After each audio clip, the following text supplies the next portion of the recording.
अस्सलाम वालेकुम, मेरा नाम मोहम्मद शुएब है। मैं लकी इन्वेस्टमेंट्स का चीफ़ एग्जीक्यूटिव ऑफिसर हूँ। इस कंपनी का आगाज़ हमने 2024 के दिसंबर में किया था। देखिए, एक चीज़ जो मैं समझता हूँ बड़ी इंपॉर्टेंट है और जो मेरे मिशन का पार्ट है कि पाकिस्तान में सेविंग और इन्वेस्टमेंट रेट किस तरह से बढ़ सके।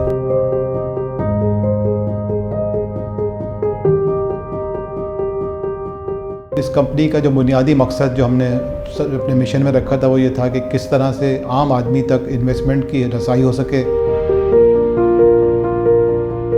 जब तक हम अपने सेविंग रेट को पाकिस्तान में नहीं बढ़ाएंगे ना, हम अपने कदमों पे खड़े नहीं हो सकेंगे और IMF और फॉरेन फंडिंग के मोहताज रहेंगे। CFA मैगज़ीन, उस पर उन्होंने मुझे most influential CFA charter holder का अवार्ड दिया था। ये उस वक्त दुनिया में 3 लोगों को मिला था, जिनमें से एक मैं था। लकी इन्वेस्टमेंट्स का बुनियादी मकसद यही है कि अगेन लोगों को, पाकिस्तान के लोगों को इस्लामिक इन्वेस्टमेंट की तरफ लाया जाए।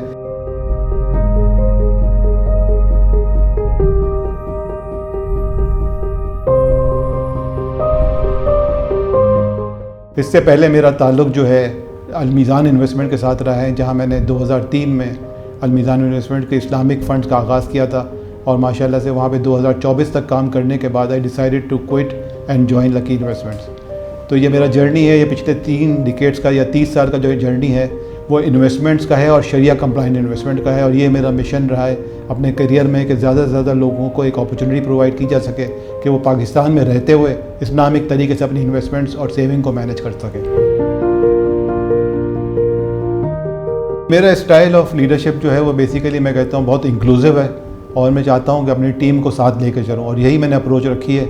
आई empower my team and allow them to make decisions.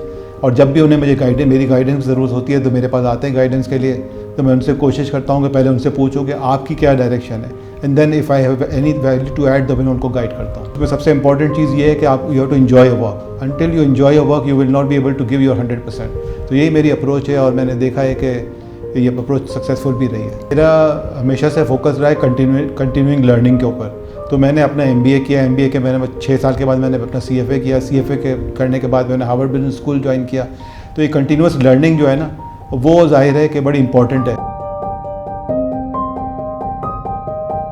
देखिए, एक चीज़ जो मैं समझता हूँ बड़ी इंपॉर्टेंट है और जो मेरे मिशन का पार्ट है कि पाकिस्तान में सेविंग और इन्वेस्टमेंट रेट किस तरह से बढ़ सके, और उसके लिए जो सबसे लिमिटिंग फैक्टर है वो रीच है। आज हम देखते हैं कि awareness about investing is very limited in Pakistan. अगर आप देखें तो स्टॉक एक्सचेंज में तकरीबन 5.5 लाख इन्वेस्टर्स हैं, म्यूचुअल फंड इंडस्ट्री में तकरीबन 15 लाख इन्वेस्टर्स हैं। तो मैंने अपना हार्वर्ड बिजनेस स्कूल का जो प्रोजेक्ट किया था उसमें भी मेरी केस स्टडी वो यही थी पाकिस्तान में कि किस तरह से पाकिस्तान के सेविंग रेट को इंक्रीज़ किया जा सके ताकि पाकिस्तान दुनिया के दूसरे ममालिक से कम्पीट कर सके। हमारे यहाँ अनफॉर्चुनेटली चूँकि सेविंग रेट और इन्वेस्टमेंट रेट बहुत कम है, जो कि तकरीबन 14% के करीब है, जबकि अगर आप देखें जो इंडिया में, चाइना में, हांगकॉन्ग में और बांग्लादेश में वो तकरीबन 30% से 40% तक है। तो जब तक हम अपने सेविंग रेट को पाकिस्तान में नहीं बढ़ाएंगे ना, हम अपने कदमों पे खड़े नहीं हो सकेंगे और IMF और फॉरेन फंडिंग के मोहताज रहेंगे। मैंने 1999 में CFA का एग्ज़ाम पास किया पाकिस्तान से। 3 लेवल उसके होते हैं, वो पास करने के बाद अब मैंने सोचा कि इस चीज़ को मैंने तो अचीव कर लिया है, किस तरह से पाकिस्तान में एजुकेशन के स्टैंडर्ड्स को इम्प्रूव किया जाए और लोगों को CFA की तरफ लाया जाए। तो मैंने पहला स्टेप ये दिया कि मैंने CFA इंस्टीट्यूट से कॉन्टैक्ट किया और उनसे मैंने पूछा कि आप हमें क्या सपोर्ट कर सकते हैं। तो उन्होंने मुझे गाइड किया कि आप CFA सोसाइटी पाकिस्तान बनाएं, पाकिस्तान का एक फ़ोरम बनाएं जहाँ पे CFA के चार्टर होल्डर्स हैं वहाँ पे बैठ सकें, डिस्कस कर सकें और CFA के प्रोग्राम को प्रमोट कर सकें। तो ये आइडिया मुझे बहुत अच्छा लगा। तो मैंने अपने CFA जो चार्टर होल्डर्स पाकिस्तान में बहुत गिनती के थे, उस वक्त तकरीबन 39 थे, उनको एक फ़ोरम पर जमा किया और एक CFA सोसाइटी पाकिस्तान बनाई 2002 में। अब वो माशाल्लाह वो सोसाइटी भी माशाल्लाह बहुत ग्रो कर गई। बहुत सारे CFA के कैंडिडेट्स हैं। हर साल पाकिस्तान में 1500 से 2000 जो है CFA के कैंडिडेट्स एग्ज़ाम देते हैं। तो माशाल्लाह से कोई 1000 के करीब CFA चार्टर होल्डर्स हैं जो पाकिस्तान से CFA कर चुके हैं। तो इन सब कंट्रीब्यूशंस को देखते हुए CFA इंस्टीट्यूट ने, उनका एक मैगज़ीन निकलता है CFA मैगज़ीन, उस पर उन्होंने मुझे most influential CFA charter holder का अवार्ड दिया था। ये उस वक्त दुनिया में 3 लोगों को मिला था, जिनमें से एक मैं था। देखिए, पाकिस्तान में 2 मैं कहूँगा कि फाइनेंशियल सेक्टर के पर्सपेक्टिव से बड़ी इंपॉर्टेंट चीज़ें हैं। एक तो फाइनेंशियल इंक्लूजन है। आज भी हम देखते हैं कि फाइनेंशियल इंक्लूजन बहुत कम है और डॉक्यूमेंटेड इकोनॉमी बहुत छोटी है, अनडॉक्यूमेंटेड बहुत बड़ी है। हमें चाहिए कि लोगों को फॉर्मल इकोनॉमी में लाएं और फॉर्मल इकोनॉमी में लाएंगे तो इन्वेस्टमेंट एंड सेविंग का रेट पाकिस्तान में बढ़ेगा और पाकिस्तान की फ्यूचर के लिए बड़ा पॉजिटिव रहेगा। देखिए, लकी इन्वेस्टमेंट्स का बुनियादी मकसद यही है कि अगेन लोगों को, पाकिस्तान के लोगों को इस्लामिक इन्वेस्टमेंट की तरफ लाया जाए। और उनको, पाकिस्तान में आपको पता है कि इन्फ्लेशन बहुत हाई है, और अगर आप सिर्फ पैसे सेव कर लेते हैं, उसको कहीं इन्वेस्ट नहीं करेंगे प्रॉपर, तो इन्फ्लेशन की वजह से आपको काफ़ी परचेजिंग पावर में लॉस होगा।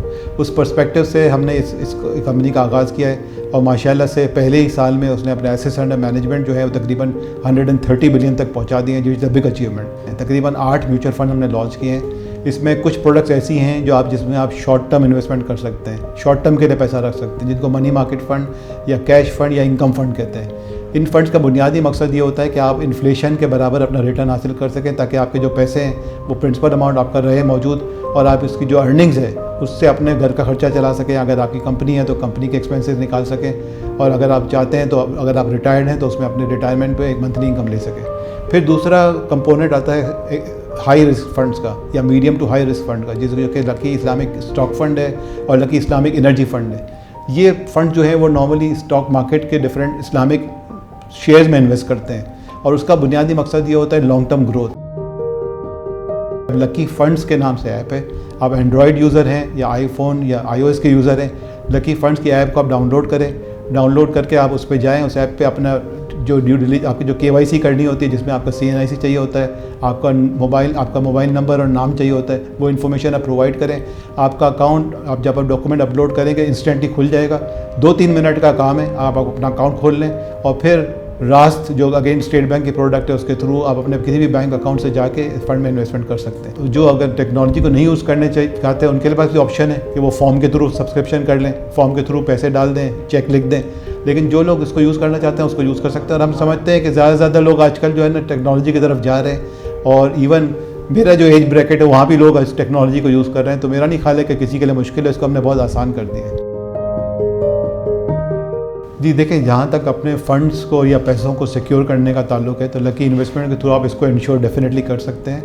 और जो लकी फ़ंड के ऐप में हमने डिफरेंट टाइप्स ऑफ फंड्स जो है रखे हैं, और हर फंड का एक डिफरेंट रिस्क रिटर्न प्रोफाइल है।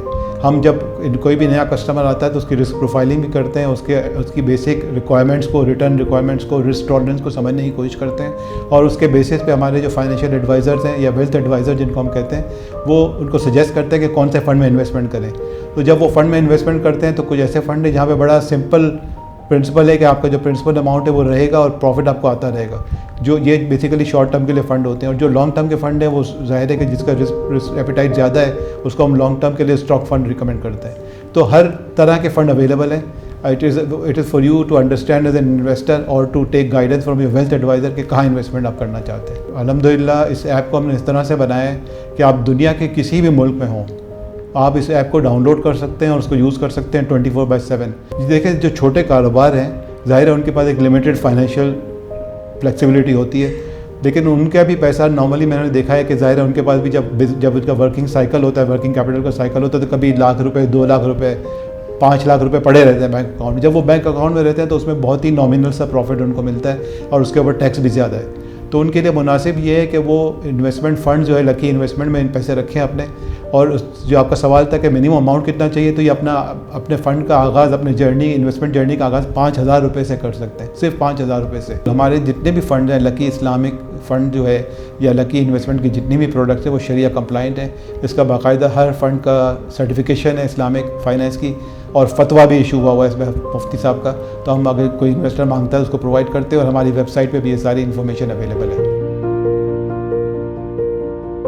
हमारे यहाँ अनफॉर्चुनेटली कोई करियर गाइडेंस अवेलेबल नहीं है, तो मेरे ख़्याल में बहुत ज़रूरी है कि जो यूनिवर्सिटी के बच्चे हैं या ओ लेवल के बच्चे हैं उनको एक्सपोज किया जाए इन्वेस्टमेंट प्रोफेशनल्स के साथ या प्रोफेशनल वर्किंग पीपल के साथ कनेक्ट किया जाए ताकि उनकी गाइडेंस मिल सके। देखें, बात यह है कि जब आप इन्वेस्टमेंट करते हैं तो सबसे पहले आपने देखना है कि इन्वेस्टमेंट आपकी शॉर्ट टर्म है, मीडियम टर्म है और लॉन्ग टर्म है। अकॉर्डिंगली आपने सही प्रोडक्ट चूज़ करनी है, क्योंकि अगर आप सही प्रोडक्ट चूज़ नहीं करेंगे तो जाहिर है कि आप नफ़े के बजाय नुकसान में भी जा सकते हैं। फ्रॉम डैट पर्सपेक्टिव, अगर आपका वो पर्सपेक्टिव है कि आप लॉन्ग टर्म के लिए पैसा रखना चाह रहे हैं, 5, 10, 15, 20, 25, 30 साल के लिए पैसे, उसको आप रखें ऐसे फंड में जो स्टॉक फंड कहलाते हैं और इस्लामिक हो बेसिकली। क्योंकि जब आप स्टॉक फंड में इन्वेस्टमेंट करते हैं तो आप उस बिज़नेस के पार्टनर बन जाते हैं। लेकिन एट द सेम टाइम जाहिर है कि जो पैसे आप समझते हैं कि जो शॉर्ट टर्म के लिए है, जो मीडियम टर्म के लिए, उसको पैसे को आप मनी मार्केट फंड में रखें, तो ये अच्छी प्रोडक्ट है। तो from from a tax perspective भी अगर आप देखें तो सबसे एफिशिएंट जो इन्वेस्टमेंट प्रोडक्ट है वो म्यूचुअल फंड्स है। तो उसकी गाइडेंस का बड़ा सिंपल तरीकाकार है कि जब आप ऐप को डाउनलोड करते हैं और उसमें हम आपसे 3 इन्फॉर्मेशन मांगते हैं, आपका नाम मांगते हैं, मोबाइल नंबर और आपका ईमेल एड्रेस और CNIC, ये 4 चीज़ें आप जब दे देते हैं तो हमारे पास आपका जो डेटा हमारे पास आ जाता है। और हम फिर उसके बाद हमारे जो लोग हैं वेल्थ एडवाइज़र्स हैं जो बेसिकली गाइड करते हैं लोगों को, वो उनसे रब्ता करते हैं और ये वेल्थ एडवाइज़र 1-to-1 बेसिस पे हर कस्टमर की सिचुएशन को समझते हैं, उसके बेसिस पे उनको गाइड करते हैं कि आपने कहाँ इन्वेस्टमेंट करनी चाहिए। देखिए, पाकिस्तान का मैं समझता हूँ कि इस वक्त जो दुनिया भर के जो हालात हैं उसमें पाकिस्तान ने रिसेंटली बड़ा इंपॉर्टेंट रोल प्ले किया है। डिप्लोमेटिकली भी, इकोनॉमिकली भी पाकिस्तान स्ट्रॉन्ग हो रहा है। तो पाकिस्तान के लिए बड़ी अच्छी अपॉर्चुनिटी है इस वक्त कि वो ना सिर्फ लोगों को अट्रैक्ट कर सके बल्कि इन्वेस्टमेंट को भी अट्रैक्ट कर सके। लेकिन सबसे इंपॉर्टेंट चीज़ ये है कि हमें अपने सेविंग रेट को बढ़ाना है। जब तक हम अपने सेविंग रेट को नहीं बढ़ाएंगे हम अपने कदमों पे खड़े नहीं हो सकेंगे। तो मेरी गुजारिश होगी सब लोगों से जो मेरी बात सुन रहे हैं, चाहे पाकिस्तान में हैं चाहे नॉन रेजिडेंट पाकिस्तानी हैं, उन सबसे मेरी गुजारिश होगी कि हर महीने 5,000, 10,000, 15,000 अपनी बजट के मुताबिक सेविंग करें। और सेविंग ना सिर्फ अपने लिए करें बल्कि हर बच्चे के नाम पे भी सेविंग करें। छोटा सा अकाउंट खोलें, वो माशाल्लाह से 15, 20, 25 साल में वो ट्रिमेंडस ग्रोथ होगा और आपके रिटायरमेंट के लिए काम आएगा।